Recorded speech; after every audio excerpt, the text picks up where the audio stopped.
La viande est la base d'une alimentation saine. Si ça vous déplaît, vous n'allez pas aimer la suite. Ma dernière vidéo sur les insectes a rencontré un certain succès et je vous en remercie. Mais dans l'avalanche de commentaires, j'ai pas pu m'empêcher de remarquer passer un certain nombre d'avis nutritionnels désastreux. Et dans le tas, j'ai évidemment pris quelques tacles concernant mon affirmation selon laquelle la viande était la base d'une alimentation saine.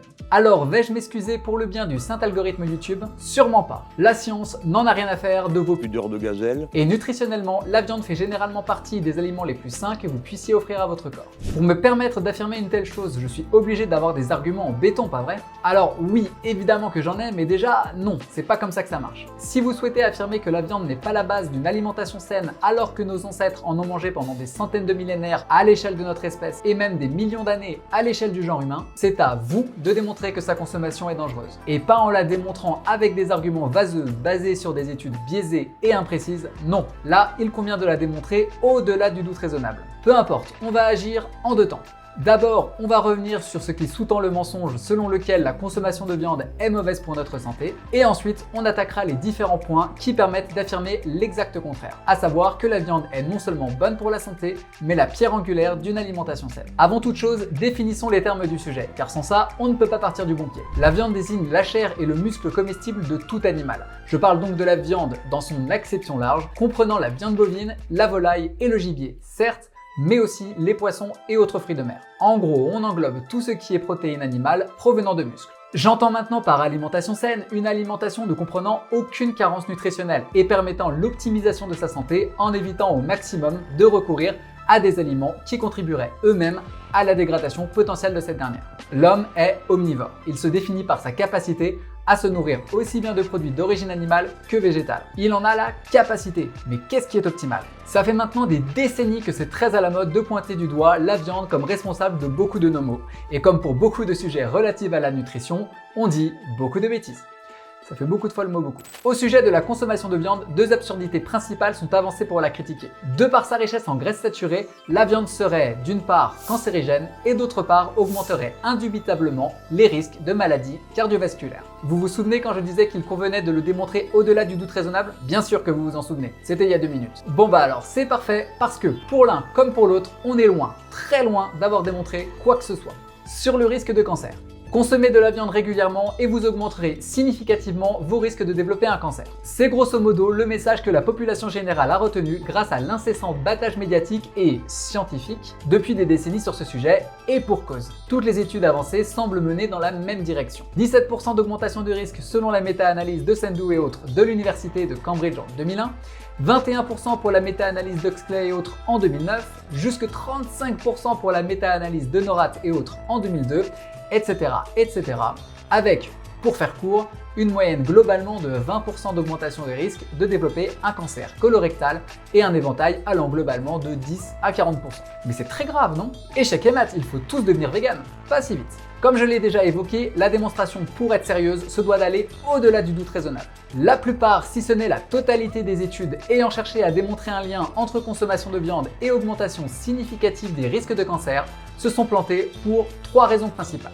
Les données utilisées étaient de piètre qualité, les biais des auteurs étaient avérés ou fortement suspectés, et l'augmentation des risques avancés était au regard de la science et des données utilisées justement extrêmement faible. Faible? 20%? Réellement? Oui, vraiment. Car obtenir une augmentation de risque de 1,20 quand les données récoltées sont tout sauf crédibles et que les variables ne sont pas isolées, c'est pas grand chose. Vous avez 1,2 fois plus de chances de développer un cancer colorectal à cause de votre consommation de viande, ou de votre consommation de sucre, ou de la représentation que vous vous faites de votre alimentation, ou de votre activité physique, ou de votre âge, ou de vos dispositions génétiques, ou de votre dossier médical, ou de... Bref, vous avez compris. Et ça peut aussi tout simplement dépendre du contexte de la consommation de la dite viande, puisque ce n'est absolument pas pareil de consommer un steak avec des haricots verts et un hamburger avec des frites. Comme l'explique le Dr Ken Berry dans son excellent livre Les mensonges que mon médecin m'a proférés, la plupart des études qui ont tenté de faire le lien entre consommation de graisses saturées et maladies cardiovasculaires ou cancer étaient des FFQ très biaisés.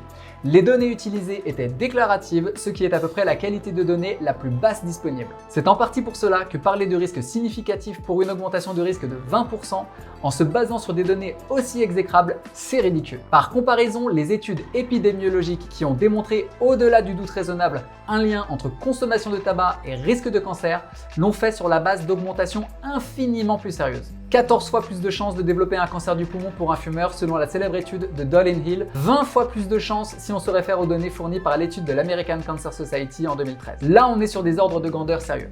1,2 fois plus de chances sans aucune isolation des variables et quand on connaît la crédibilité des données déclaratives, je vous glisse un super article qui traite de ce problème d'ailleurs. Mais en gros, si je devais le résumer en une phrase, les gens mentent ou se souviennent mal. Oui, je vous jure.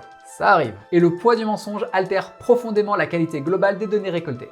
C'est vraiment pas de bol, tous ces pauvres petits scientifiques objectifs qui cherchaient à faire un travail impartial et... Ah non, c'est vrai, j'ai oublié d'aborder le problème des biais. Prenons un cas concret.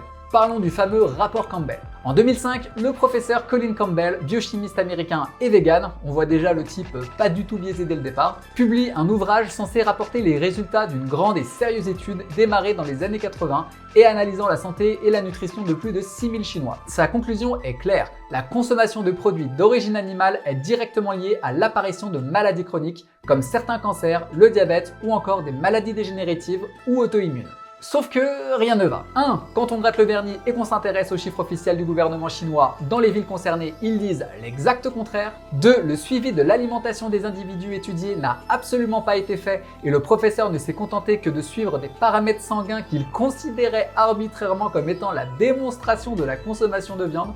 Oui, c'est pervers. Donc, taux de cuivre, niveau d'urée, d'estradiol, de testostérone, etc. 3. En gros, et comme d'habitude, aucune variable n'a été isolée pour faire le travail sérieusement. Et c'est pas moi qui le dis.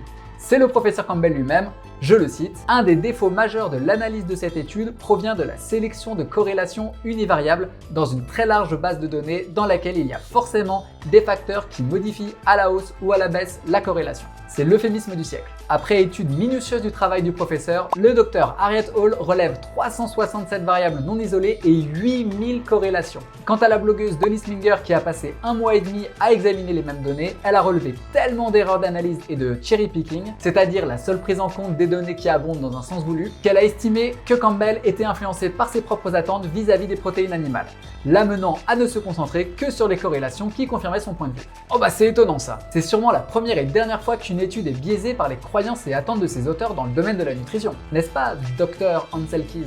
Bon, j'avais prévu un extrait d'une vidéo pour vous l'illustrer, malheureusement son auteur ne l'a pas autorisé. Je suis bon joueur, je vous mets quand même la vidéo en description. Ça sent le roussi cette histoire. Oui, et vous n'êtes pas au bout de vos peines, car je souhaitais garder le meilleur pour la fin. 14 octobre 2021, une étude menée par le professeur Mina Nicole Handel, je suppose que c'est comme ça que ça se prononce, balance un pavé dans la mare. La majorité des études et méta-analyses faisant état d'un lien entre consommation de charcuterie et augmentation des risques de cancer sont bonnes à jeter ou presque. Je traduis. Nous avons repris les données des méta-analyses et des études publiées associant la consommation de charcuterie et les risques de cancer en évaluant la qualité méthodologique et le degré de certitude du lien entre les deux. En résumé, il existe de sévères limites méthodologiques dans la plupart d'entre elles. Et c'est en gros mise en avant de terribles erreurs aussi bien au niveau des méta-analyses qui ne reprenaient pas correctement les études servant de matière première qu'au niveau de ces études justement dont le risque de biais était vu comme sérieux. Auteurs idéologisés, données manquantes ou choisies, etc. D'où leur conclusion. La recommandation selon laquelle il faudrait réduire la consommation de charcuterie et de produits à base de viande dans la population générale semble se baser sur des preuves faibles méthodologiquement. On est quand même vachement loin de la démonstration au-delà du doute raisonnable. Et c'est pas fini. Un an plus tard, 10 octobre 2022, une étude publiée dans Nature Medicine confirme la faiblesse des allégations habituelles. En analysant des décennies de recherches sur la question et en mettant au point leur propre système de notation, des scientifiques de l'IHME, c'est un institut de statistique sur la santé publique aux États-Unis, de l'Université de Washington ont souligné cette faiblesse. Je traduis et cite. Nous constatons la faible démonstration faite de la corrélation entre consommation de viande rouge et risque de cancer colorectal. Dans leur étude, ils confirment au passage que la majorité des études menées sur le sujet sont faites à partir de FFQ, donc très peu fiables. Bien qu'il semble exister une incidence sur la mortalité, l'association reste faible et insuffisante pour pousser des recommandations particulières. Pendant ce temps, entre les deux, nous pouvons signaler une étude datant du 22 février 2022 reprenant des données provenant de 175 pays et territoires et qui en vient carrément, elle, à la conclusion suivante. Cette étude a montré que la consommation de viande était positivement associée avec l'espérance de vie au niveau national. Les raisons sous-jacentes pouvant être que la viande ne fournit pas seulement de l'énergie, mais représente une source complète de nutriments pour le corps humain. Sur le plan de l'évolution, la viande a été un composant indispensable de la nutrition humaine pendant des millions d'années, et on en a la preuve génétique de par l'anatomie de notre appareil digestif et par l'existence d'enzymes digestives de la viande. La viande a permis aux humains d'acquérir de nombreux bénéfices physiques, dont une espérance de vie accrue. La consommation de viande devrait toujours être incorporée dans la nutrition pour améliorer l'espérance de vie humaine. Désolé, je suppose? Sur le risque de maladie cardiaque, il est presque encore plus mis en avant que celui du cancer. Mangez de la viande et vous récolterez ce que vous méritez. Une maladie cardiaque. À gros.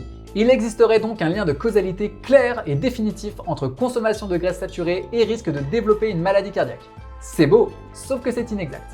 Comme je vous en ai mis un extrait plus haut, tout a commencé avec le docteur Ancel Keys et son étude bidonnée qui a tenté de montrer la corrélation entre les deux. Non seulement c'était totalement faux, mais en plus, après analyse de l'ensemble des données par John Yudkin, un médecin bien plus sérieux et doté d'une éthique bien supérieure, qui lui a coûté beaucoup d'ennuis d'ailleurs, il s'avère que l'augmentation des risques cardiaques n'était pas liée à la consommation de gras, mais de sucre. Fructose is a carbohydrate, yes, it is.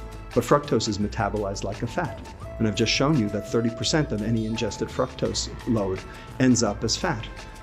Okay, so when people talk about high-fat diets doing bad things, no, what they're really talking about is high fructose diets. And that's what Ancel Keys was looking at. Malheureusement, le mal était fait, alors même que, comme pour le point précédent sur les cancers, on est sur la même logique et les mêmes résultats. Je vais pas encore vous dérouler une liste sans fin d'études dans le genre, j'ai pitié de vous, mais rien qu'en prenant l'étude de la Harvard Nurse Health Study du 23 novembre 2016, on constate la même histoire, la même logique, les mêmes résultats. 18% de risques supplémentaires, basés sur des données déclaratives provenant de FFQ et sans aucune isolation des variables. Et c'est sans parler des biais potentiels des auteurs. Sans parler du fait que le corps réagit différemment en fonction de l'équilibre des macros. C'est tout le principe de l'alimentation cétogène. C'est le sucre, associé ou non au gras, qui provoque l'accumulation de gras, pas le gras lui-même. Aparté sur le cholestérol. On est loin, là aussi, d'avoir quelconque certitude quant à ses méfaits. Je vous invite notamment à lire l'excellent bouquin du Dr Laure Géril, sobrement intitulé « Dites à votre médecin que le cholestérol est innocent, il vous soignera sans médicaments ». C'est plus un titre de livre à ce niveau, c'est un titre de film d'auteur français.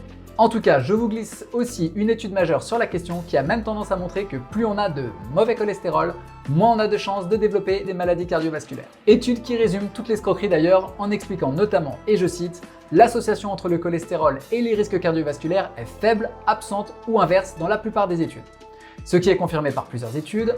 Désolé, je sais, c'est pas l'éclat de cette partie, il faut bien en passer par là. Je disais donc par plusieurs études qui vont toutes dans le même sens. 3 exemples. D'abord, la Sydney Diet Heart Study qui a suivi 458 hommes connus pour des problèmes cardiovasculaires. Ils ont donc été suivis de 66 à 73, période au cours de laquelle ils ont été répartis en 2 groupes. Un premier où l'on a imposé une baisse des graisses saturées et une augmentation des graisses polyinsaturées dites saines, et un deuxième groupe où on a fait l'inverse.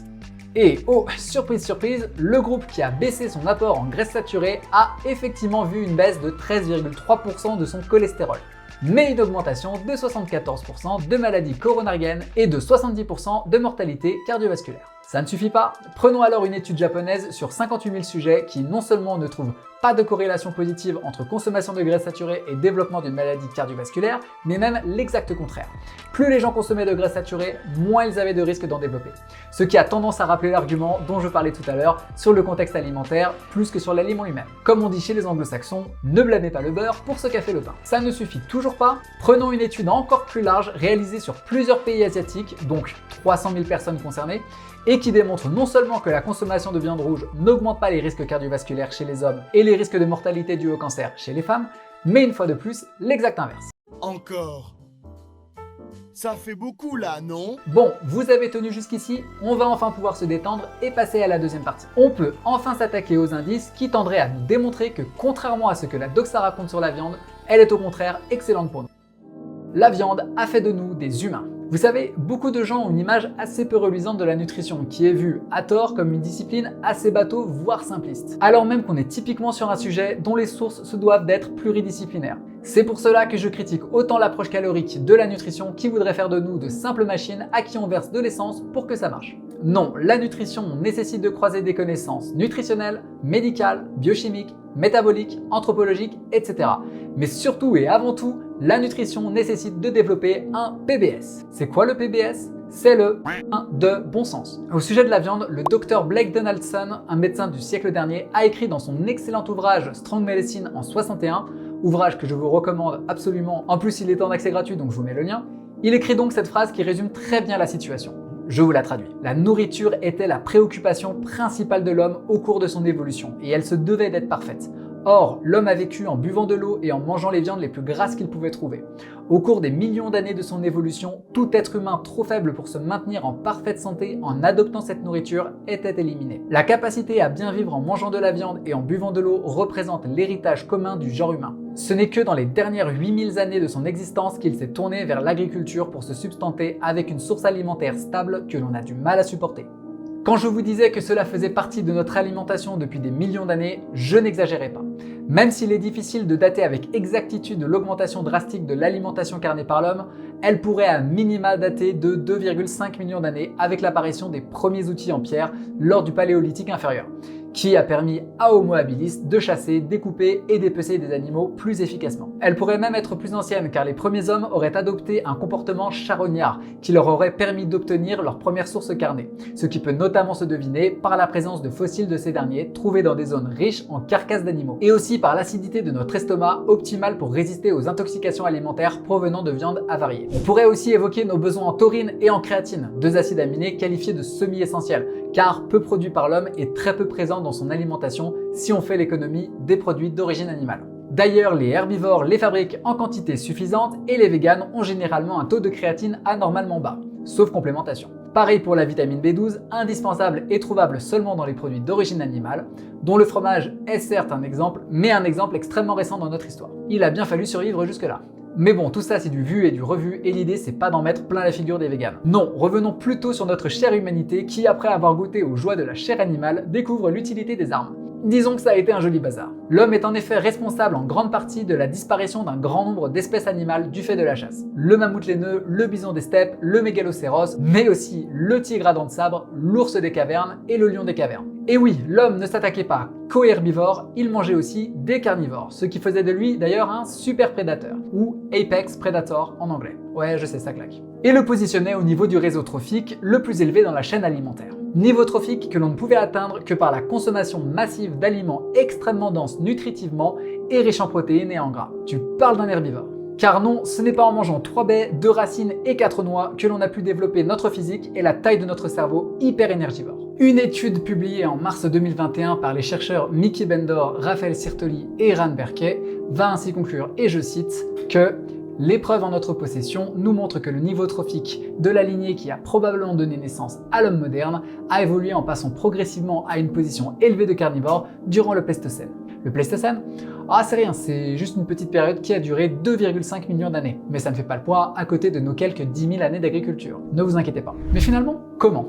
Comment s'assurer que l'homme a consommé des protéines et des graisses animales dans de telles quantités dans son histoire ? On a certes parlé de nos besoins essentiels en taurine, en créatine, en vitamine B12. On aurait aussi pu parler de nos besoins en oméga 3, très difficiles à convertir quand ils nous proviennent de produits végétaux. Ou encore de tous les indices anatomiques comme la forme de notre cage thoracique, la courte longueur de notre côlon, notre sécom atrophié, la sous-production d'enzymes adéquates, etc. Tout ce qui nous empêche de digérer correctement les fibres végétales complexes contrairement aux herbivores. Mais s'il existe bien un sujet qui met dans l'embarras ceux qui veulent faire passer l'homme pour un végétarien naturel, voire un herbivore, c'est celui-ci, l'analyse des isotopes stables. Bon alors, je vous préviens, ça va être le moment fun de la vidéo. Au cas où vous soyez déjà en train de somnoler, vous pouvez directement passer au prochain chapitre.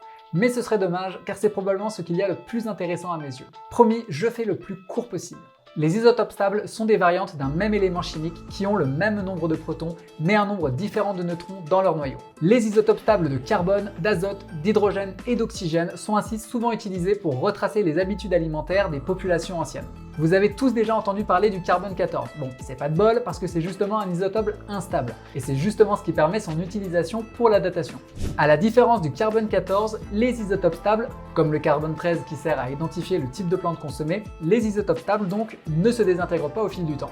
Grossièrement, ce qu'on va faire, c'est que l'on va étudier les os longs et les dents des fossiles et ossements retrouvés dans lesquels on va retrouver ces fameux isotopes qui vont nous indiquer ce que la personne mangeait. Et c'est terriblement précis et efficace. C'est notamment grâce aux isotopes stables du carbone et de l'azote que l'on est en mesure d'affirmer et de démontrer que les humains préhistoriques ont principalement consommé des protéines animales au cours de leur histoire grâce à leur concentration dans certains isotopes typiques d'une telle consommation. L'azote 15 par exemple est un indicateur des niveaux trophiques des organismes dans une chaîne alimentaire. Les prédateurs ont tendance à avoir des niveaux plus élevés d'azote 15 que leurs proies. En mesurant la proportion relative de 15N dans les tissus de l'animal, on peut déterminer à quel niveau trophique il se trouve. Et c'est comme cela que l'on a pu déterminer que l'homme était un super prédateur qui consommait principalement de la viande pour se sustenter et plusieurs études peuvent le démontrer. Homo neanderthalensis et Homo sapiens étaient tous deux de gros mangeurs de viande. Pour l'homme de Néandertal, même en prenant les études les plus clémentes, on reste au-dessus de 80% de l'alimentation d'origine animale, mais Homo sapiens est loin d'être en reste, ce que l'on peut notamment voir par l'étude isotopique des premiers hommes anatomiquement modernes. De toute façon, des exemples et des études qui vont dans ce sens, on n'en manque pas. Je vous en glisse quelques-unes en description. Mais alors, l'homme herbivore, il a jamais existé? Si, il a effectivement existé. On l'appelle Homo robustus. Il a vécu en Afrique de l'Est il y a environ 2 millions d'années. Et effectivement, son alimentation était majoritairement végétale, se nourrissant de fruits, de graines, de noix et de plantes racines. Mais qu'est-il donc arrivé à ce parangon de vertu et de santé? Eh bien, il a disparu. À la boulette. La nature est cruelle, aucune espèce n'a le droit à l'erreur. Nos besoins auraient-ils changé peut-être? Non, a priori la biologie humaine n'a pas beaucoup changé, à minima depuis l'apparition de notre espèce, il y a environ 200 à 300 000 ans. Nous avons toujours les mêmes organes, les mêmes besoins nutritionnels et les mêmes fonctions métaboliques et corporelles. Dans le cadre d'une interview menée par Julien Vénesson en février 2014, la paléoanthropologue Marilène Patounati répond à la question suivante. Les végétariens affirment que l'homme est végétarien par nature, inadapté à la consommation de viande. Que dit la science à ce sujet? Sa réponse ne se fait pas attendre. C'est complètement inverse. On n'a jamais vu l'homme ne se nourrir que de végétaux. Aujourd'hui, les analyses biochimiques, entre autres du carbone, de l'azote et de l'oxygène contenus dans le collagène, des ossements fossiles, mettent en évidence que l'homme a toujours eu dans son alimentation des protéines d'origine animale. D'après les données biogéochimiques, entre 120 000 ans au moins et 10 000 ans, les Néandertaliens et les premiers hommes anatomiquement modernes d'Europe étaient de gros mangeurs de viande. Alors, la grande parade classique tentée pour contrer cette vérité, c'est que l'homme a majoritairement vécu pendant des périodes d'ère glaciaire et n'avait donc pas le choix parce qu'il y avait trop peu de végétaux disponibles. Bon alors déjà, merci de le reconnaître, ça ne fait qu'aller dans notre sens, mais même là-dessus, notre cher paléoanthropologue a quelque chose à dire. Ce qui est étonnant, c'est que ce constat ayant été fait à partir des résultats d'analyse d'os d'un néandertalien découvert à Marillac en Charente, on a supposé que cette forte consommation de produits carnés était liée à la rigueur du climat. Les végétaux étaient alors rares. Mais quand on a fait des analyses sur des fossiles de périodes plus tempérées, le constat a été le même. L'explication est simple. Vous ne pouvez pas consommer uniquement des baies sauvages et des feuilles, car les apports énergétiques sont trop faibles. Ce qui nourrit, ce sont les oléagineux. Mais la plupart du temps, ces aliments n'étaient pas disponibles dans la nature. Donc les hommes préhistoriques étaient obligés de manger de la viande pour survivre. Nier que l'homme est naturellement omnivore, c'est un peu comme nier que la Terre est ronde. Ouch. Mais ce n'est pas tout, on s'amuse tellement que j'ai envie de planter un dernier clou sur cette planche dont on ne voit déjà plus le bois. Parlons peuple et civilisation. Nous venons de voir que notre espèce, nos ancêtres, ont toujours intégré une majorité de viande dans leur alimentation. C'est la logique du modèle chasseur-cueilleur. Ce n'est pas pour rien que ces deux mots sont accolés dans cet ordre.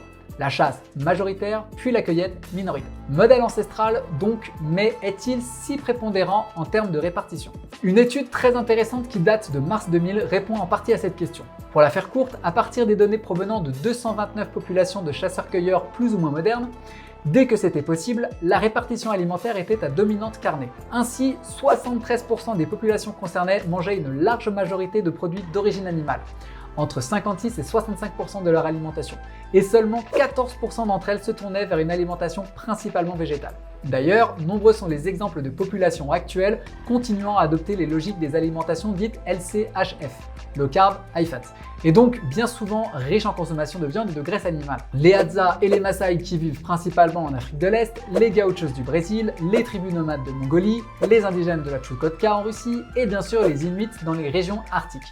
Cet exemple n'est pas anodin car il est à la base d'une anecdote très révélatrice. Assez peu de choses poussent dans le cercle arctique. Par conséquent, 90% de l'alimentation inuite est composée de viande et tout y passe. Du phoque, de la baleine, de l'ours polaire, du caribou, etc. Ils ne mangent que quelques aliments comme des racines et des baies très faibles en glucides quand ils arrivent à mettre la main dessus. Et pourtant, ils ne se sont pas éteints. J'aborde cette histoire dans une vidéo précédente et notamment comment un anthropologue du nom de Stephenson a vécu parmi eux pendant des années au début du XXe siècle et à quel point il était choqué par leur état de santé, au point que personne ne l'a cru à son retour aux US. Il a alors décidé d'adopter leur alimentation et accepté d'être monitoré pendant un an pour prouver ses dires. Il n'a développé aucune maladie et n'a montré aucun signe de carence alimentaire. En revanche, quand on a testé de donner à manger aux Inuits selon nos préceptes et croyances alimentaires, ceux-ci ont commencé à tomber malades. Comme c'est étrange. Mais sûrement une coïncidence de plus, non? Oui. Ou pas vraiment si on en croit le travail du docteur Staffan Lindenberg. Ce docteur a réalisé une étude des populations indigènes de l'île Kitava en Papouasie-Nouvelle-Guinée. Étude au cours de laquelle il a analysé leur alimentation, très proche de celle de nos ancêtres, et donc très riche en produits d'origine animale, car chasseurs-cueilleurs. Et après avoir effectué 1200 examens de santé, ses constatations étaient sans appel. Aucun diabète, aucun AVC, pas d'hypertension, pas d'ostéoporose, pas de maladie auto-immune, ni même ne serait-ce que de l'acné. Vous vous souvenez du rapport Campbell qui essayait de démontrer que les produits d'origine animale étaient à l'origine de maladies civilisationnelles? J'espère, c'était il y a 15 minutes, concentrez-vous. Alors on commence à avoir un sacré faisceau d'indices sur le fait que la viande n'est décidément pas si mauvaise pour nous. Mais avons-nous des moyens de comparer avec des alimentations proches des recommandations modernes? C'est là qu'on va faire grincer des dents car oui, une étude ancienne mais extrêmement intéressante s'est penchée sur le cas de 2 tribus africaines vivant au même endroit et partageant grossièrement le même bagage génétique. Ces derniers ont pourtant montré des signes de santé diamétralement opposés. D'un côté, les Maasai que l'on a évoqués et qui ont adopté une alimentation que l'on pourrait qualifier de carnivore ou quasi-carnivore, et donc à très large dominante en viande et en graisse animale, et de l'autre côté, les Kikuyu, végétariens pour leur part et ayant adopté une alimentation riche en glucides. Et vous ne devinerez jamais le résultat. Les Maasai étaient mieux portants et plus performants physiquement, plus athlétiques et en meilleure santé que les Kikuyu, qui avaient en moyenne plus de problèmes de difformité osseuse, de caries dentaires, d'anémie, de maladies pulmonaires et d'ulcères tropicaux. Sans compter qu'ils souffraient en grande partie de parasites intestinaux. Encore un hasard décidément. Allez, je vous donne un dernier hasard et je vous laisse tranquille. Parlons de l'Égypte antique. En effet, cette dernière a de quoi ravir les partisans des recommandations alimentaires actuelles. Une alimentation très riche en céréales et notamment en blé. On constate d'ailleurs dans leur art pictural de nombreuses représentations de personnes en train de couper le blé et de faire du pain. Nos ancêtres préhistoriques, eux, représentaient plus souvent des bisons et des mammouths sur les murs des cavernes que des salades de fruits au passage. À la préhistoire, les hommes se nourrissaient principalement même de viande, et de viande crue à l'époque. Vous délirez complètement, c'est complètement faux. L'essentiel, non, mais l'essentiel de l'alimentation, c'était la cueillette. Enfin, je veux dire, instruisez-vous avant de dire de telles inepties. Me convirtió la... cabrón. Había subido la mar y encontré una paella.